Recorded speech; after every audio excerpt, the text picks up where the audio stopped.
Good evening, fellow creeps, and welcome back to another bone-chilling episode of Creepy with Coffee. Now, let me ask you something. What would you do if you were left alone in a military camp long after midnight with only silence, shadows, and something you can't explain? Tonight's story comes from the west side of Singapore at an old military camp. It's a place where the walls remember and some things walk among the living in disguise. So pour yourself a cup, lock the doors, and get ready for a tale that might just make you think twice about ever pulling a night shift alone. Now, let's get on to the story. This is Creepy with Coffee.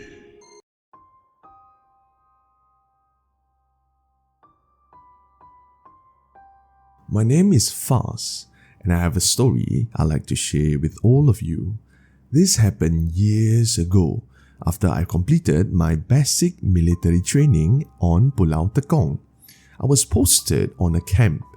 Now I shall not give this camp a name, located at the western part of Singapore. I'm sure Singaporean listeners, you would know the name of this camp. This was at least a decade ago, back when most of the buildings in the camp were still old structures with zinc rooftops and wooden plank walls. The only modern facility back then was the SISPEC building, used to train platoon section commanders.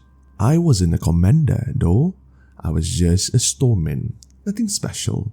I'd often sleep in the storeroom, especially when units needed to use equipment for jungle training or overnight exercises.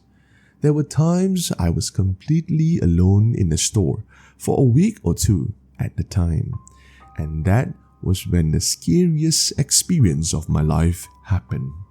It was late, past midnight, a Thursday night, or as the locals called it, Malam Jumaat, a spirit night.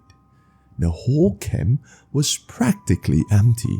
Only the duty officer and I were left behind. Even the cadets had gone home.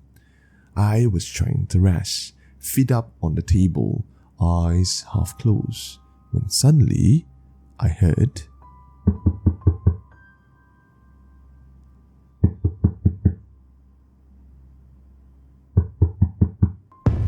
knocking on the storeroom door. It jolted me awake, thinking it might be the duty officer. I got up and opened the door, but there was no one there.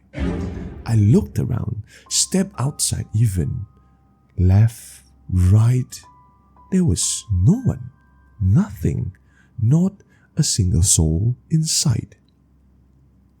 So I locked the door and sat back down, brushing it off. Probably just the wind, right? Probably. But before I could even relax,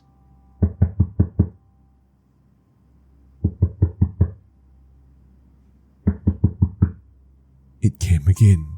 This time, when I opened the door, I saw someone standing right in front of me. My store officer, not the duty officer, but my actual store officer. He just stood there, silent, staring at me, not saying a single word. I quickly saluted him, nervously asking what brought him here so late at night. But he didn't respond. Instead, he glanced into the storeroom, taking in the clutter and my resting area. Embarrassed, I rushed to straighten up a bit, apologizing while doing it. But when I turned back to the door, he was gone. Just like that. He had completely vanished. No footsteps, no sound, nothing. That's when the unease truly set in. I quickly ran to the door, locked the door again, and stayed put, heart pounding. And then I heard it, scratching.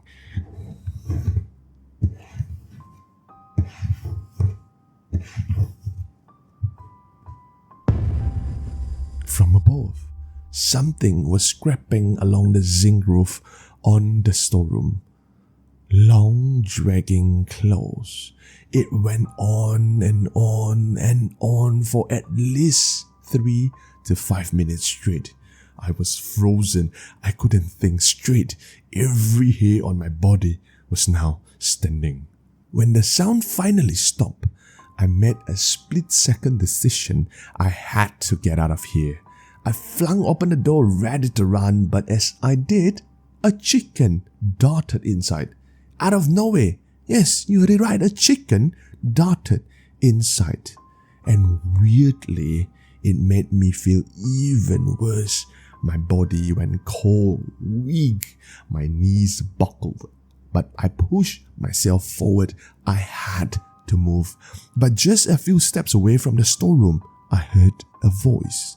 A voice that chilled me to my bone. And until today, I will always remember what the voice said. "What's wrong? You scared? I came to keep you company since you've been all alone this past few nights." I couldn't scream. My voice wouldn't come out. I slumped against the wall, shut my eyes, and started reciting every prayer that I knew. And then everything went dark. The next thing I knew, I was lying on a bed in the camp's medical center. A medic told me the duty officer had found me unconscious, drenched in sweat, barely breathing. Then I told them everything, A to Z. And then medic just nodded. "Yeah, you are not the first." And then he told me that this camp was haunted by a spirit no one had ever seen properly. By that he meant no one knows its true form. It doesn't show itself. It becomes things, takes the form of people, animals, whatever it wants. That's when it hit me. The officer I saw, the chicken that ran into the store, none of that was real. Even now, the stories haven't stopped.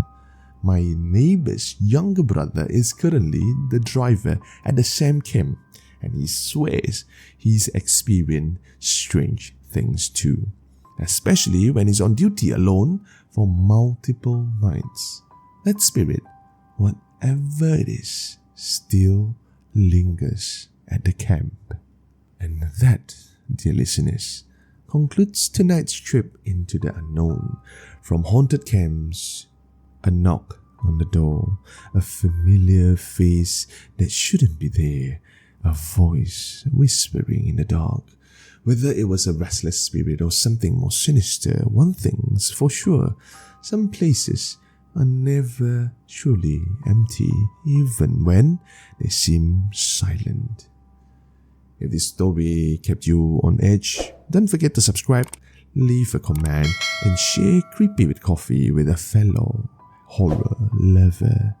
And if you have creepy encounter of your own, you know where to send it. Just make sure it's not from somewhere you are still stuck in.